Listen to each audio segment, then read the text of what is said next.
there, Jess, and thank you so much for joining me on the Confident Sober Women podcast. I am so glad that you are here today to share your story with us, and we're going to get into some really amazing stuff around nutrition and health and wellness and kind of all things health. So I'm going to turn the mic over to you and let you share a little bit more about your story, and then we're going to chat. Yes, Shelby, thank you so much for having me. I'm really, really excited to be here and excited, just honored for the opportunity to chat with your listeners today. So my name is Jess Reid. I am a certified life coach and weight loss coach. I like to call myself a self-care keto coach. So I like to help women lose weight with a keto diet and a self-care mindset. Now, a lot of times when people hear like keto coach, they tend to think like, okay, so she only talks about keto, it's just kind of like, yeah, you're kind of like, try to proselytize other people into like, it's keto or bust or whatever. But I just want to clarify, I'm so the opposite of that. Really what I'm about is starting with the self-care mindset first. And I am really passionate about keto specifically as a tool that can help in that journey, because for me, it's been so monumental. I don't think it's necessarily the tool that you need to use for the rest of your life, but I do think it's a really helpful tool to have in the toolkit. And I think, I just try to not shy away from the fact that I'm really passionate about this tool, the same way that somebody else might be really passionate about, some other tool for sobriety or whatever it is, like, but I'm not like keto is the only way. Like some people are like abstinence only in terms of sobriety, but there are different things that work for different people. I am really passionate about this one because it's something that has really helped me. It's really helped so many of the women that I have worked with in terms of helping to heal the relationship with food and weight and body image, simply because it's a tool that I think has been really specific for me in breaking that cycle every day of self-sabotage and shame and pain. And then you're in so much mental pain that you can't do anything else but keep spiraling downwards. And for me, this really interrupted that pattern, and I was able to create more of an upward spiral. So it's something that I'm passionate about, working with women to help heal their relationship with food and weight and body image as the foundation actually of weight loss. Because weight loss is a behavior. Actually, no, weight loss is a result that we want, right? And then we have to alter our behavior to get a different result. But so many people just stay at this level. If I change my behavior, I'll get a different result. Great, totally true. But why do we not change our behavior long term? It's because we're like white knuckling it, or we're relying on this like temporary fear motivation or whatever it happens to be. What underlies our behaviors is our thoughts and our feelings, and at the core of who we are is our beliefs. And so I like to go all the way down to the level of beliefs. Specifically with women, we have a lot of very similar conditioned beliefs about food and weight and body image, especially from being in the Western part of the world. But, globally, this is true. We face unique challenges as women when it comes to these limiting beliefs surrounding food and weight and body image. So that's a little bit about what I do. I can certainly go into my origin story if you'd like to take it in that direction, but yeah, let me know. Thank you so much, Jess. I really appreciate everything you just shared. It's so refreshing too to know. One of my favorite things about recovery is that we have so much freedom today. Yeah. When I got sober kind of a while back, there was only 12-step in rehab, and that's really it. That's all we Right. had. In the last 5 years or so, I've truly enjoyed celebrating and embracing all of the kind of modern recovery options that we have through Quitlet and these national organizations that are cropping up like Shatterproof and other ones that are really destigmatizing addiction and promoting recovery in so many good ways. And so you're right. There are a variety of ways. There's more than one way to skin a cat, so to speak, right? For most things in life, like one person might like to cook a specific meal one way, and another person might be like, well, I don't do it that way. I do it this way. Or, one person might like to put an outfit together a certain way with the same clothes, but another person might take those same pieces and make an entirely different thing. So I really like that you pointed that out, and that's your philosophy as well. Yeah. And you and I have a lot in common as far as how we like to approach the healing process, because digging down to those core beliefs that people have about themselves, particularly the limiting beliefs, and I call them lies even, my work revolves around uncovering the truth about the lies that people believe. And the same kind of work, right? Because it's really what's holding us back. So I'm curious if Yeah. you can say just a little bit more about that from your perspective. People usually hear a lot from me on that, but what is it that you believe for yourself, or how did that show up for you as you began to kind of uncover the beliefs and lies about yourself, and kind of like Mm. maybe what were they, and then what was the process you used to kind of work through them? Certainly. Yeah. I think that we all kind of have our own unique lies that we believe about ourselves, our own unique conditioning, but certainly there are a lot of similar themes that pop up for us, right? So some of us believe that we're only as valuable as our last performance, we're only as valuable as our last achievement, or as being helpful to somebody else, as being the funny one, as being the smart one, as being perfect, whatever it happens to be. And this relates back to our childhood conditioning. When was it that we received the most praise, love, and attention, that sense of love and belonging from mom and dad, or even the things that we had to do to garner a sense of safety and security? And this really gets hardwired into us at a very young age while our brains are still being formed.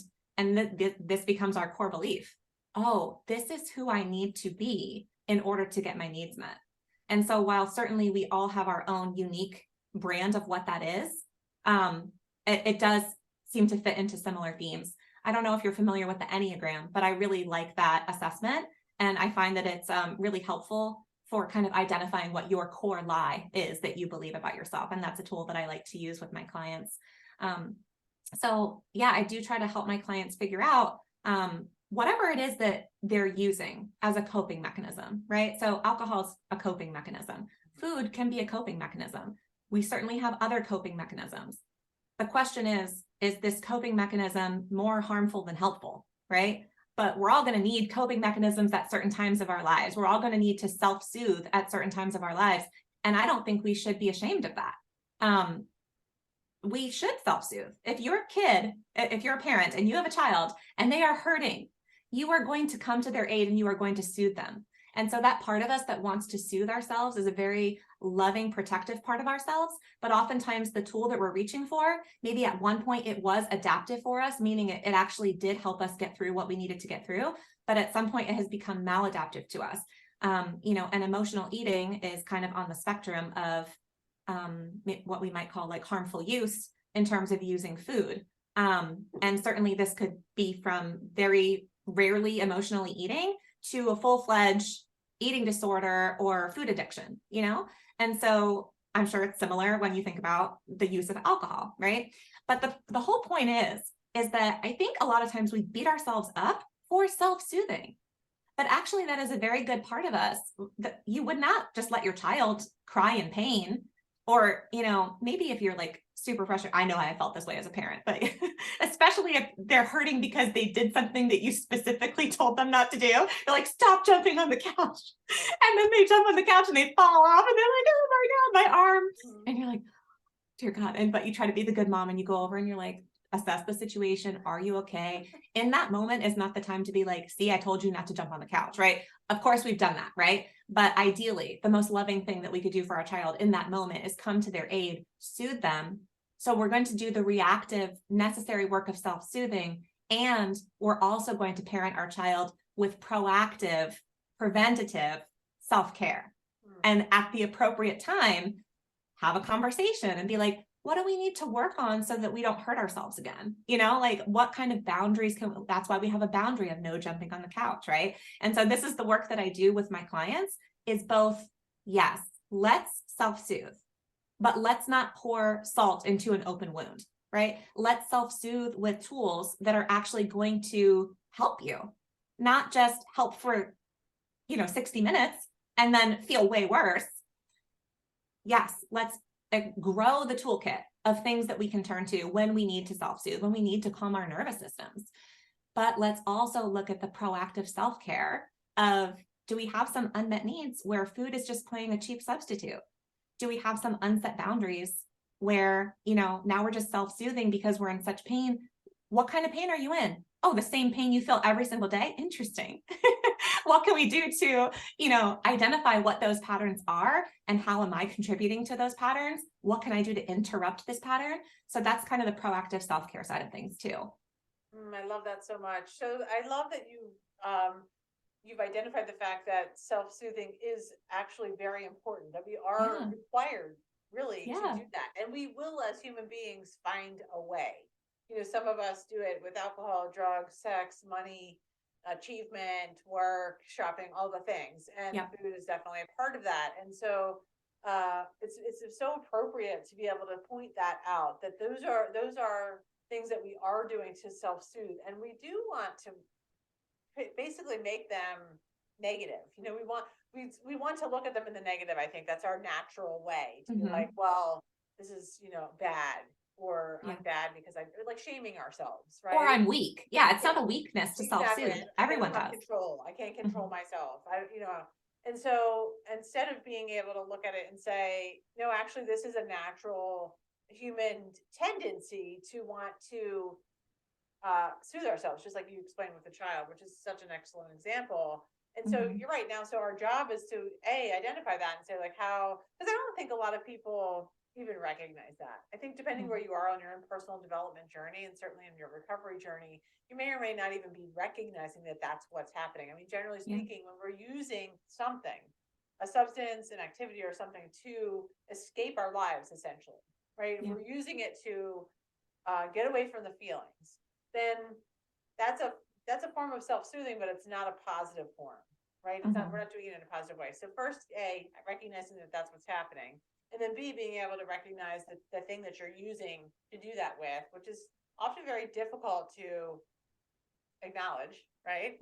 And so then the next step would be to say, okay, well then what is our other option? What are we going to do next? And I really like how you talk about in your work creating food boundaries. So you kind of just alluded to it. So I'm ready to jump in. I would really love to hear a little bit more about your work around that and kind of just how you do it with your clients. Definitely. So I think a lot of times when we try to approach the idea of improving our health, right, we're definitely probably looking at it as, to be healthy means to lose weight, right? Or to lose weight means to be healthy, right? Like if I lose weight, then I'll just be healthy. So we conflate these two things. And again, I want to remove any kind of shame from someone's desire to lose weight, right? And I think that this is becoming a trend. Like I'm all for body acceptance and body positivity. And so we needed to end the shaming over like body negativity, or like everybody has to look this way or fit this way. Like, I think it's drastically starting to shift, especially like you look at like advertisements and things like this. This is a positive direction, right? But then I'm also noticing like almost like shaming people who are trying to take care of their health, and kind of forcing like this belief that like everything in moderation or whatever it might be, like that it almost sends this message of like everyone should just be able to moderate everything, and if you can't, then you have the problem, right? And so then we kind of just get this reinforced belief of like, well, I'm the weird one, I'm the terminally uniquely screwed up one, and nobody else feels the way that I feel. And you feel so lonely and so isolated, and you're always looking for the next thing to try to fix yourself or whatever it might be. And it's just so discouraging. And then you're trying to numb out from that, So we're kind of a lot of times with this belief underlying how we're approaching trying to improve our health. It's almost like you're screwed before you even begin, if that's the belief that you're going into it with. So when we approach health or fitness or wellness or whatever it might be, people tend to turn to some type of expert plan, like some type of food rules, a diet, right? And so certainly, a diet just means a way of eating. But what I'm talking about is the diet mentality, which is there are rules and I have to follow them perfectly or else I won't see any results. It has perfectionism just baked into it, right? And also what it has baked into it is right and wrong. It's like, these are the right foods to eat and these are the wrong foods to eat. And this idea of success and failure and all or nothing and black and white. And so, specifically the keto diet or a low carb way of eating, the idea is to limit carbohydrates, right? And so somebody's like, well, how many per day? It's like, that's their first question. Like, what's the official answer on how many per day? And I try to tell people, well, it varies by individual, but we could start here and so on and so forth. But, if you just Google that, be like, how many carbs per day should I eat for a keto diet? You might get the answer of like 20 carbs per day, right? And so then you're like, okay, 20 carbs per day. And then if you eat 25, well, I screwed it all up. I might as well eat 400 and start again tomorrow, right? And so we have that all or nothing mentality. I really like to try to break away from this mentality with my clients, because what it does is it creates this perfectionism mindset, and it creates like a restriction and a deprivation mindset, almost like a punishment mindset of like, I have to do something really, really extreme to get results as quickly as possible because I am unworthy until I get to this. Like I need to hustle. I need to do it perfectly in order to basically earn back the right to enjoy my life. And I'm just so the opposite of that, because if you approach it with that mentality, you are never going to stick to it. You will never stick to something long-term that is not enjoyable for you. So food boundaries is a word that I like to use instead of restriction. Boundaries just has a totally different feel to it. Like if you feel, like if you were to say, I have healthy boundaries in my life, that feels totally different than I have a bunch of restrictions in my life. Restrictions implies that some external authority figure put this on top of you, right? Like maybe your doctor told you you have to eat this way now. And so you're like, well, my doctor says I can't have blah, blah, blah. And then as soon as you start saying I can't have, like there's something in you that is, we call it the inner rebel, or the part of us that's self-sabotaging, but I call it an intelligent resistance. We have this need for autonomy, and it's a fundamental human need. It's that we want to be our own authority. And I think that that's a beautiful thing. So a lot of times there is an intelligent resistance as soon as we start to feel, and it's all subjective, right? It's all just like about the language that we use and how we're interpreting and the story that we're telling ourselves about this situation. Either I have to, or I choose to. Either, I should, or I want to, or I deserve to, right? And our language is creating our reality. And so I love to shift it from this idea of food restrictions to food boundaries. A boundary is chosen by you. It's not imposed on you by any external authority figure, and you're not doing it right or wrong. It's about what amplifies your safety and amplifies your enjoyment of your life. And so while it might be true that the government forces you to wear a seatbelt, right? Or that there are, traffic lights and, times that you can cross the street and times that you would be considered jaywalking if you cross the street when traffic is going, and so on and so forth. If you look at it as, well, I choose to wear a seatbelt because it amplifies the safety in my life, and it actually amplifies the enjoyment in my life. I get to have a car, and it gets to get me places faster than riding a bike or walking or whatever it might be. That amplifies the enjoyment of your life as well. So any kind of boundary that you set, it's an act of self-care, not just for you, but really for everybody else in your life as well. Because when you could make the argument that you really can't have true pleasure unless you first feel safety. And, you could think about that in the context of safe, intimate relationships with other people, really kind of any experience that you're setting out on, like you have to have that underlying sense of safety first in order to actually feel enjoyment and pleasure in your life. And it's the same thing with food. So food boundaries, that's just kind of a little explanation of what I mean. What foods make you feel safe? What foods make you feel not safe when you eat them? And by that, I mean foods that maybe make you feel really awful after you eat them. Some people are just, I know I'm gluten sensitive. I don't have a gluten allergy, but if I eat gluten, I am miserable. For some people, it's dairy. You could include foods that you actually have a sensitivity to. But just otherwise, this food is like a trigger food for me, or a gateway food for me, that like, I can't eat 12 tortilla chips, or, for some people they can, right? But for you, what foods light your brain on fire and make you feel like you literally cannot moderate it, even though you want to? It kind of just makes you feel like this compulsion inside. For you, I would say, is that a safe food for you? Do you feel safe with it? Do you feel safe afterwards?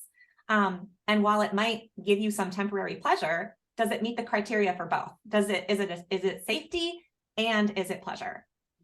Because ultimately, if we have pleasure without safety, at a certain point, the pleasure ends. And then we're left with just the feeling of unsafety, and actually the opposite of pleasure, pain, right? Right. So I also like to help my clients break out of the all or nothing mentality. So I like to do this illustration or activity with my clients. And it's this concept of designing your own food boundaries by creating a food dartboard. And so we tend to have this very narrow definition of success. I want all of your listeners to picture in their minds a dartboard right now. So there's 3 circles in the dartboard. There's the bullseye. There's a circle right outside of the bullseye. And then there's a 3rd circle right outside of that. And so, of course, when you're playing darts, yeah, you're aiming for the bullseye, but you do get points for landing in one of the other 2 circles, right?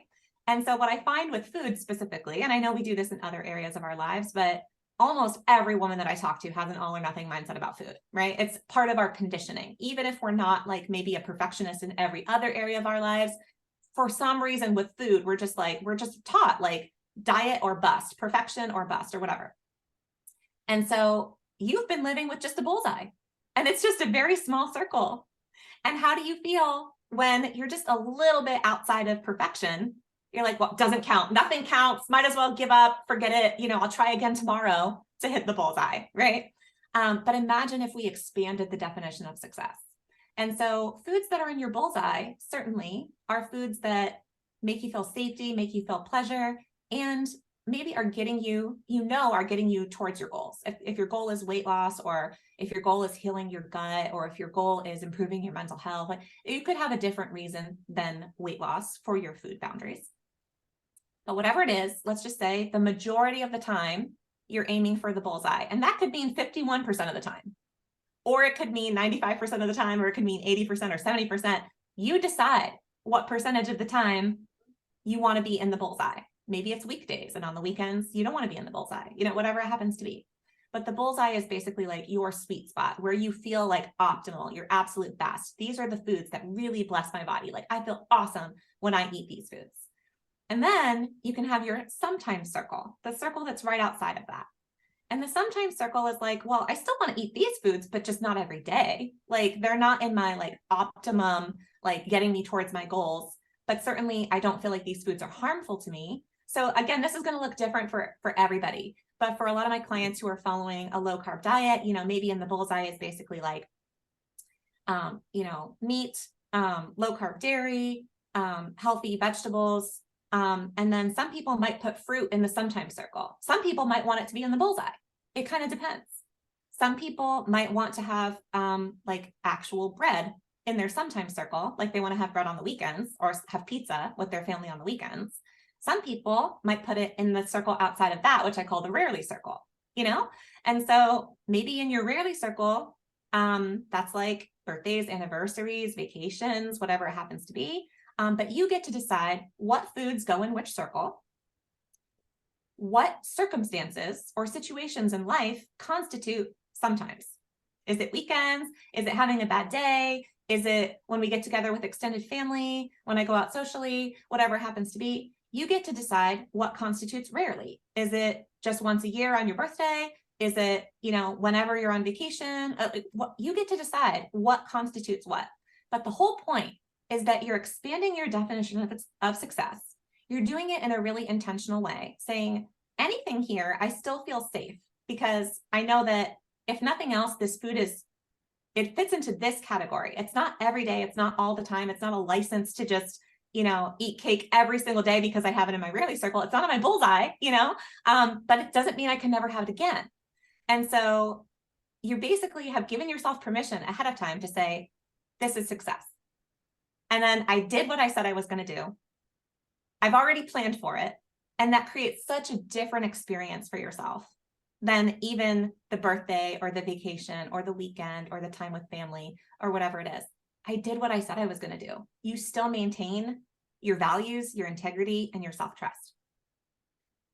That's so amazing. I love this food dart activity, because it's so easy to visualize that. You know, we all know what a dartboard looks like, and we can visualize the circles and then kind of go on beyond that. So I think it's the perfect representation for healthy boundaries. And I also really wanted to just commend you for the way that you explained that, because I do agree that boundaries and restrictions are such different words, and they bring up, it's kind of like the word exercise. I don't use the word exercise mostly in my work. I use the term movement, because Yeah. for most women and people in general, when you hear the word exercise, it conjures up a lot of like feelings and thoughts, and a lot of times they're very negative, right? And some Yes. women are Yes. like automatic, well, I hate exercise, you know, or I don't Yeah. want to be sweaty, or I don't want to be in a gym, you know, but Yeah. really it's really about moving your body. That's not the same thing as the things I just mentioned. I mean, it can be if you want them Mhm. to be, but the point of it is when you're using terms like boundaries, you're the one that's in control.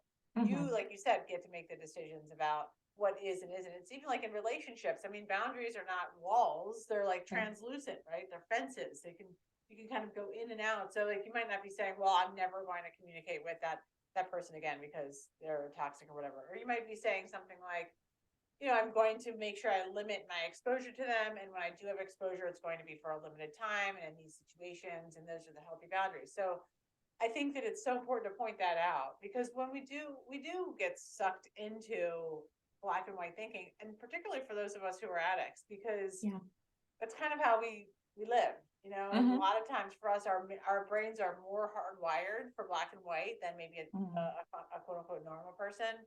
And Mhm. so it can then turn into the same thing in every other area of our life, just like alcohol or drugs or whatever substance you've been addicted to. Yeah.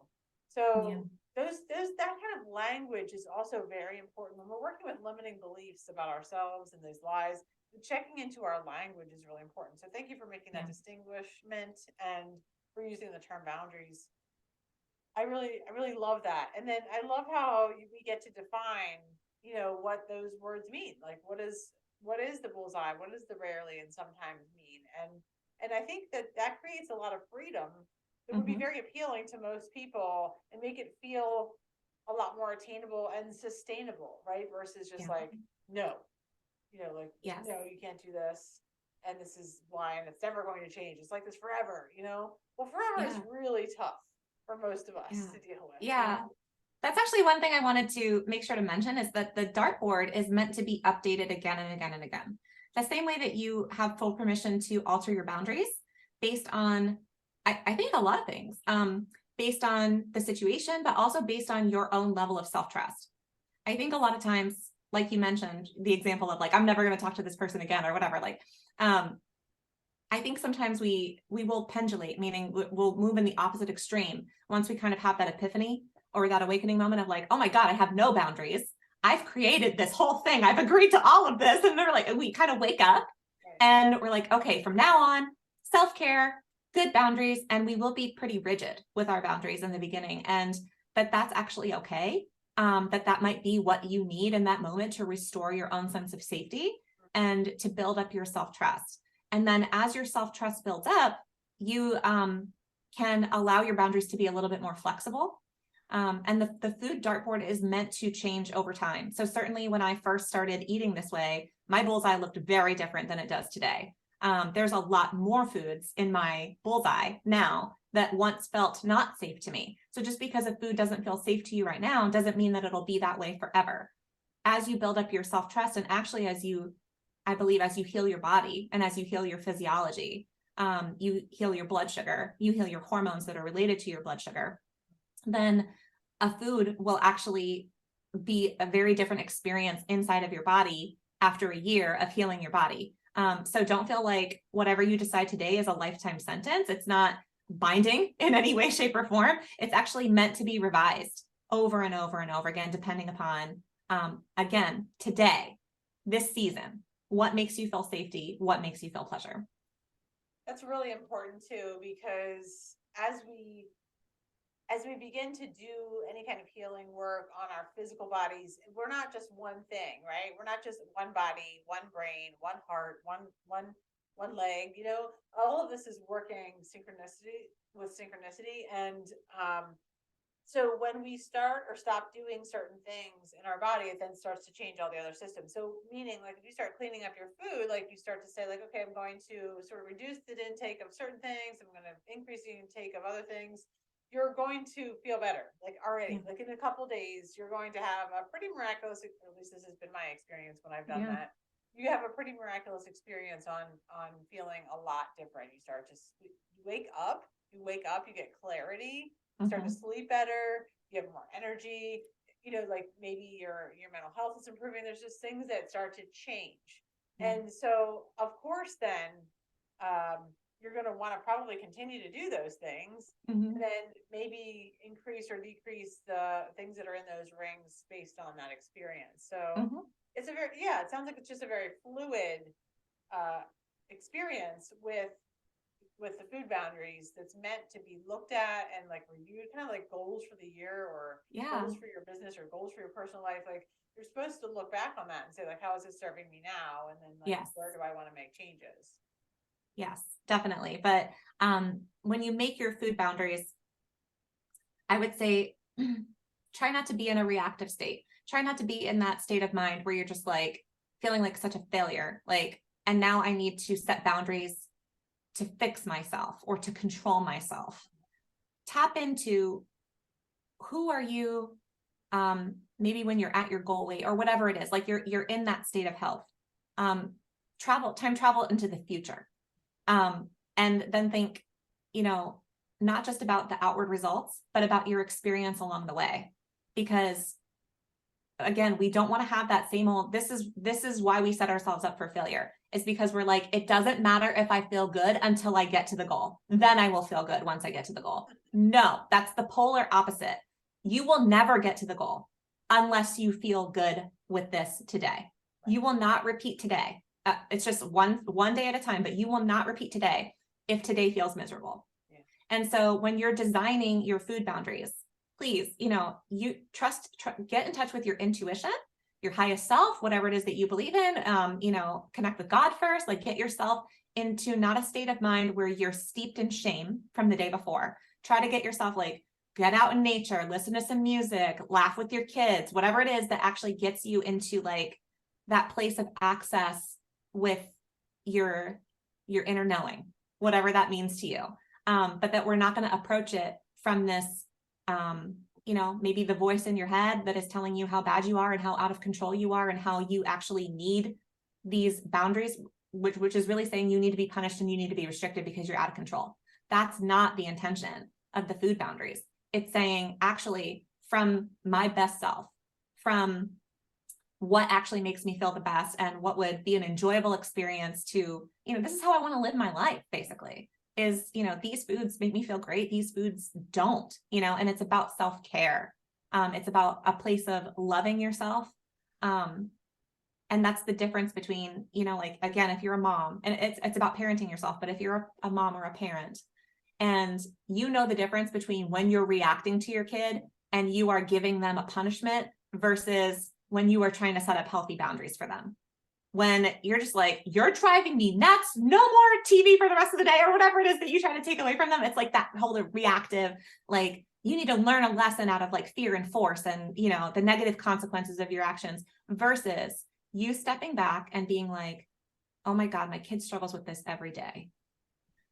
Take a deep breath, try to get in touch with your inner wisdom. What can I do as their mom to try to change the environment around them, to try to help them be their best self every day, to try to help them be in integrity with the values that I'm trying to raise of like kindness or yes, even self-regulation or whatever it happens to be. But there's a total difference in between those two experiences. Yes, there is for sure. And it's important for us to do that reparenting work. That's something that I definitely work with in my clients. I think I had another podcast episode about reparenting, and I've done some work in my Facebook group, the Confidence Over Women Facebook group, around the concept of reparenting because it's kind of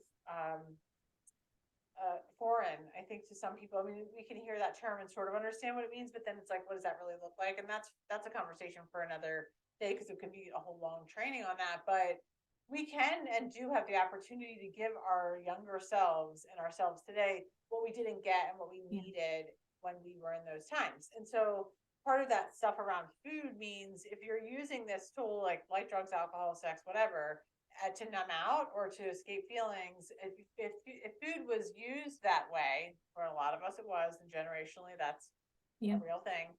If you were handed a sleeve of Oreos to say like, hey, you just had a bad breakup, I'm so sorry. And then, that's what you consistently did. You have to be able to soothe that little person inside of you that was given that tool, but it was an inappropriate tool. And so now we have the opportunity to rewrite the story and say like, no, we're not going to eat the sleep of Oreos. We're just going to simply sit with this. We're going to love ourselves. We're going to, give ourselves a lot of care.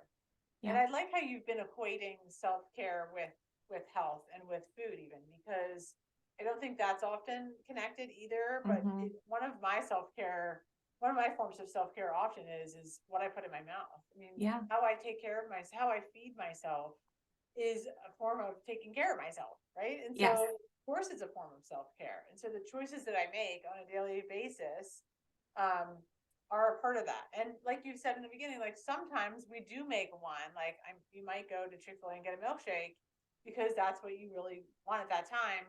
And like that can be okay, at sometimes. Like it's not really something that I want to do in my life. I've done it many times and I've a lot of the same problems that we've talked about, but I really don't want that to be a part of my life. But if that happens or comes up, we don't need to step into that shame and blame game like we did. We can quickly step out of that and reevaluate. Yeah, absolutely. I really define self-care as meeting your own needs. Yeah.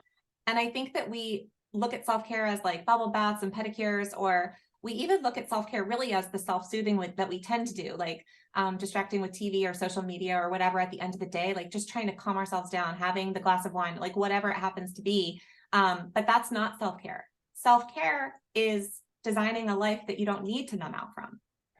And self-care, it's on many levels, because when you say meeting your own needs, it's like, well, what are we talking about? Well, start with the basics. Like when you bring your baby home from the hospital, you're responsible for meeting that baby's needs. What does that look like? In the beginning, it's literally just make sure that they're getting adequate nutrition, make sure they're getting sleep, they're at a comfortable temperature, you bathe them, like these are the physiological needs.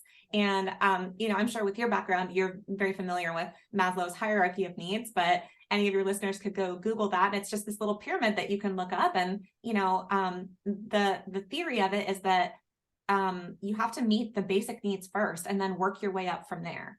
And so physiological is at the bottom. And we tend to think of the higher level needs, like, above the physiological, like food, water, shelter, is like safety and security, and then love and belonging. And then like using your gifts, so like meaningful work or meaningful relationships, things like that, a sense of purpose.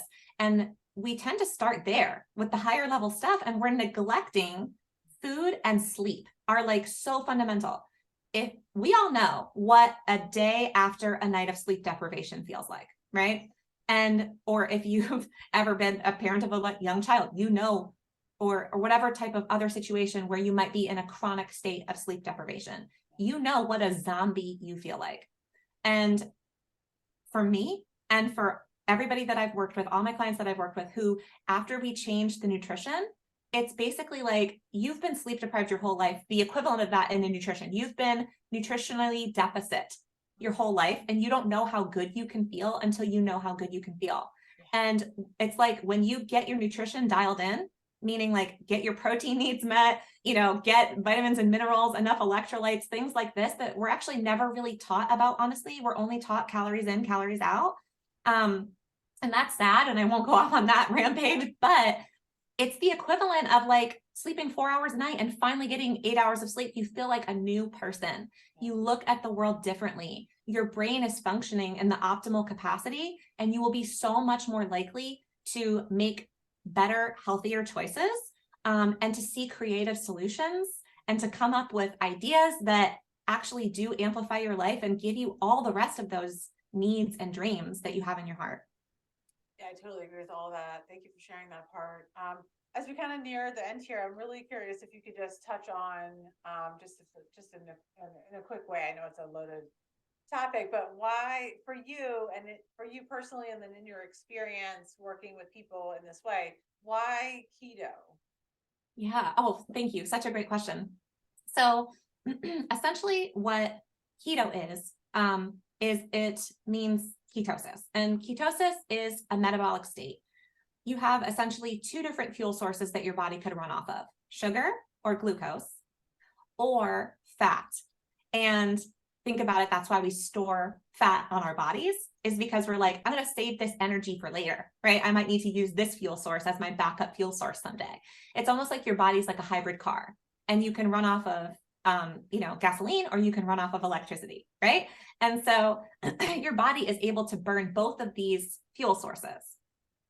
So primarily, we've been sugar burners our whole lives. And that's just kind of the standard American diet, is we're getting this constant influx of carbohydrates. And there's nothing wrong with using carbohydrates for fuel. It tends to be the kind of carbohydrates that we're used to in our modern day. So when I say restricting carbohydrates or limiting carbohydrates, I'm talking about like candy, high fructose corn syrup, chips, all the bread, like these types of things. And focusing on like whole food carbohydrates as the sources of carbohydrates, these react very differently in your body. But essentially what you're doing with trying to get into a state of ketosis instead of glucosis is you're switching your body's primary fuel source. And we're saying we're actually going to primarily be a fat burner here for a little while. Why would we want to do that? It's a very healing thing to do for your body, to heal what's called insulin resistance, because when you're in a chronic state of eating high carbohydrates, the hormone insulin, its job is to take all of that sugar or glucose out of the bloodstream and to do something with it, either use it for energy or save it for later, right? And when our blood sugar is constantly elevated, we become what's called insulin resistant.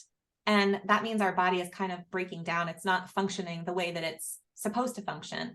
And this leads to obesity. This leads to a lot of metabolic based diseases like heart disease or high blood pressure or high cholesterol, even, Alzheimer's. Like it affects the brain. It affects so much. The majority of disease in this country, the underlying root is metabolic issues, which is related to insulin resistance. And it goes back to constantly elevated blood sugar. Every 2 hours, we're eating some type of carbohydrate. And it's the type of carbohydrates that our bodies are not ancestrally. We did not eat these foods for thousands of years. It's new, and our bodies are reacting. The obesity crisis basically started in the 1970s when we started introducing seed oils. We're eating, every 2 hours, 5 small meals a day, so on and so forth. So why do we want to get into this state of ketosis? Is because it does allow our bodies to heal from insulin resistance. It allows our body to release excess weight. And it's a natural metabolic state that has some very intriguing benefits to it. If you think about human history, we've always been able to tap into this backup fuel state of a state of ketosis when there's like a food famine, right? And so it's like if we were hunters and gatherers, our body is like, okay, now I'm running on my backup fuel source. And it suppresses your appetite, which is kind of fascinating. And it raises your energy levels, and it raises your mental clarity. It basically heightens your energy and your senses, of course, to be able to go get the next hunt or whatever it happens to be. So it makes sense from an evolutionary standpoint why we start to experience some of the brain benefits of ketosis. But people use, actually, the ketogenic diet was formed in the 1920s to treat childhood epilepsy. It completely eliminates seizures, because seizures are a result of glucose not being able to cross the blood-brain barrier, and it allowed fat to be able to cross the blood-brain barrier, and the brain was no longer starving, and it eliminated the seizures. Absolutely fascinating. It's like almost like a fasting mimetic type of way of eating. So there is a lot of like nerdy science to it. For me personally, it suppressed the appetite. It gave me so much more mental clarity. And for the very first time, it stabilized my blood sugar. So for the very first time, I felt satiety after eating dinner. I used to, an hour later, want something sweet, then salty, then sweet, then salty. And I would wind up binging every night, and then be in that painful self-sabotage shame thing of like, I'm going to do better tomorrow, and then restrict all day and then do it again. This eliminated that for me. And I kind of compare this combination of what I do, leveraging the physiological metabolic state of ketosis, along with the mindset work that I do with my clients, as kind of like taking like a psychoactive drug when you need that, like an antidepressant or an anti-anxiety, and therapy together at the same time. If you've tried to do therapy and you're in such a pain state in your brain, you don't even have the energy mentally. You're in so much pain every single day that you don't have the energy mentally to try to take a look at some of these root issues and really work through it. You're just in survival mode. And so when you can get that mental leverage that you need to change the chemistry of your brain, it opens up the ability for you to start to do some of the inner healing work. Ideally, that's what we would love to see, right? That you do both. For me, this is what ketosis was like for me. It gave me the mental leverage and the energy and the satiety that I needed to stop repeating those same harmful behaviors every single day. It's like I finally felt food freedom, and it felt like a miracle to me. And this opened up. It didn't solve all of my problems with food and weight, body image. I was able to do that mindset work for the very first time though, because I was no longer in that pain state every single day. So that's why I'm so passionate about that as a tool.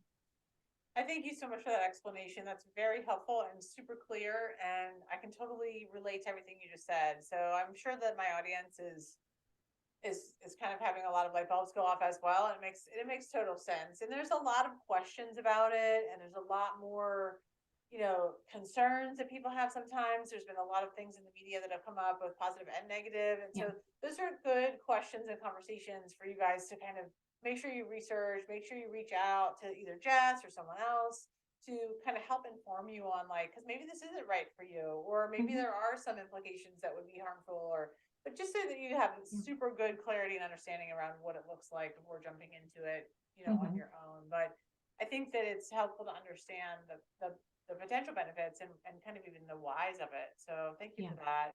This has been super helpful, and we've really, really dropped in a ton of value here around, food boundaries and the decisions that we make about foods that are safe for us, and also the idea of keto as a tool as well. So thank you so much, Jess, for your time and your expertise in this area. Where do you hang out the most, and like people to reach out to you if they want to? Yeah, I'm probably the most active on Instagram. So I'm the Keto Fit, all one word, on Instagram, but you can also find me on Facebook, same handle there. I'm on LinkedIn. I'm on TikTok now too, but my name there was already taken. So I'm Self-Care Keto over on TikTok. Okay. I have a podcast as well that's called Self-Care Keto. And then all of the different information about ways that you can work with me is up on my website, theketofit.com. And I just wanted to point out that, if anybody is interested, I do, work with clients one-on-one. I also have an online course that is a self-coaching tool. And so you can put in a request form on my website for a free curiosity call, especially if you're like, I don't know if this is right for me, or, am I the one weird one? And like, I'd love to just do a free call with you and we can talk about what you're going through. But one other resource that I'd love to give today, it's completely free, is a free class called Meeting My Own Needs.